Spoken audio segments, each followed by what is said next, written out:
గెలిచిన వెంటనే మీ అందరూ రాష్ట్రంలో ఉన్న అన్ని ప్రాంతాల ప్రజలను గుర్తుంచుకోవాల్సిన విషయాలు ఇవి. కాబట్టి ఇంత వివరంగా చెప్తున్నా. సరే, ప్రజావేదిక కూల్చేయడం జరిగిపోయింది.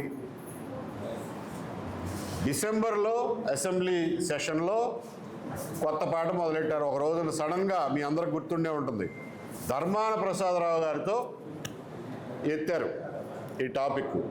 అంతకుముందే స్పీకర్గా ఉన్న తమ్మినేని సీతారాం గారేమో దాన్ని ఏమంటే మావిగన్ అంటే 2 గంటలు కూర్చుని వింటారు, మేము ఈ చరిత్ర అంతా చెప్తుంటే వినపదట. తమ్మినేని సీతారాం గారు అప్పటికే దాన్ని శ్మశానం అన్నాడు. బొత్స సత్యనారాయణ గారు దాన్ని ఎడారన్నాడు. ఈయన 2019 డిసెంబర్లో అసెంబ్లీ సమావేశాల్లో ధర్మాన ప్రసాదరావు గారితో టాపిక్ రైజ్ చేయించాడు.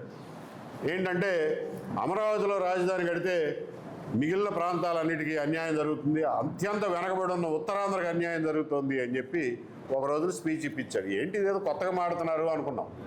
మర్నాటికల్లా 3 రాజధానుల బిల్లు అని చెప్పి పెట్టేశాడు. అంటే ఎంత కుట్రతో, ఎంత పగడ్బందీగా దీనికి ఒక నేపథ్యాన్ని క్రియేట్ చేశారో, సృష్టించారో అన్నది మనం అందరం గుర్తుపెట్టుకోవాలి. ఇక 2019 నుంచి 24 వరకు అమరావతి మీద చేసినటువంటి దుర్మార్గాలు, మహిళల మీద చేసిన అకృత్యాలు, దౌర్జన్యాలు, తప్పుడు కేసులు, వీటికి లెక్కే లేదు. మన అందరం చూసాం మన కళ్ళతోనే.